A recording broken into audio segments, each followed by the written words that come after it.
बहुत समय पहले रेगिस्तान की सुनहरी रेतों के बीच बसा था एक समृद्ध और खूबसूरत राज्य, नूराबाद। ऊंचे ऊंचे महल, चमकते बाजार, खुशहाल लोग, हर तरफ रौनक ही रौनक थी। इस राज्य के बादशाह शाहजहां न्यायप्रिय और दयालु शासक थे। उनकी एक ही बेटी थी, शहजादी जोया। जोया सिर्फ खूबसूरत ही नहीं, बल्कि बेहद समझदार और बहादुर भी थी। उसे किताबें पढ़ना, नई चीजें सीखना और लोगों की मदद करना बहुत पसंद था। पूरा राज्य उसे दिल से चाहता था। लेकिन इस खुशहाल राज्य में एक अजीब समस्या ने सबको परेशान कर रखा था। पिछले कुछ महीनों से महल के खजाने से अजीब तरीके से चीजें गायब होने लगी थीं। कभी कीमती हीरे, कभी सोने के सिक्के, कभी अनमोल गहने। सबसे अजीब बात यह थी कि न कोई दरवाजा टूटा होता, न कोई पहरेदार कुछ देख पाता, जैसे चीजें हवा में गायब हो जाती हों। बादशाह ने कई सिपाहियों को तैनात किया, लेकिन चोर का कोई पता नहीं चला। लोगों में डर फैलने लगा। क्या ये कोई जादू है या कोई अदृश्य चोर? जोया ये सब देख रही थी। उसके मन में सवाल ही सवाल थे। एक रात उसने अपने आप से कहा, अगर कोई इस राज्य को परेशान कर रहा है तो मैं उसे ढूंढ कर रहूंगी। उसने खुद इस रहस्य को सुलझाने का फैसला किया। एक दिन महल के बाहर एक अजीब सा सौदागर आया। उसका नाम था सैफुद्दीन। उसके पास अनोखी चीजें थीं, चमकते पत्थर जो अंधेरे में रोशनी देते थे, ऐसे शीशे जिनमें अलग अलग चेहरे दिखाई देते थे, और एक छोटा सा लकड़ी का डिब्बा जो कभी कभी अपने आप हिलने लगता था। लोग उसकी चीजें देखकर हैरान रह जाते। जोया भी उसे देखने आई, और जैसे ही उसकी नजर उस छोटे डिब्बे पर पड़ी, उसे कुछ अजीब सा एहसास हुआ।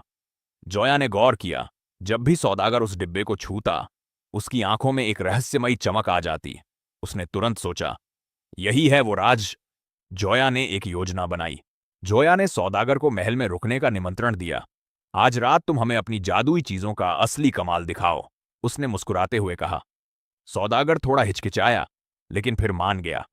रात होते ही पूरा महल शांत हो गया। चांद की रोशनी दीवारों पर पड़ रही थी, लेकिन जोया जाग रही थी। वो चुपके से एक खंभे के पीछे छुपकर सब देख रही थी। अचानक सौदागर ने धीरे से वह छोटा डिब्बा खोला। जैसे ही डिब्बा खुला, एक हल्की नीली रोशनी बाहर निकली।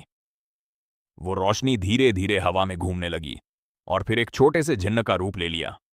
वो जिन्न डरावना नहीं था, बल्कि छोटा, चमकीला और शरारती सा था।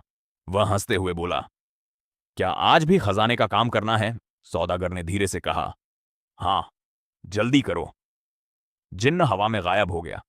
कुछ ही पलों में वो वापस आया और उसके हाथ में महल के खजाने का एक चमकता हार था। अब जोया समझ गई, तो ये चोरी नहीं, जादू से खजाना लाया जा रहा है। वह तुरंत बाहर आई। बस, अब और नहीं।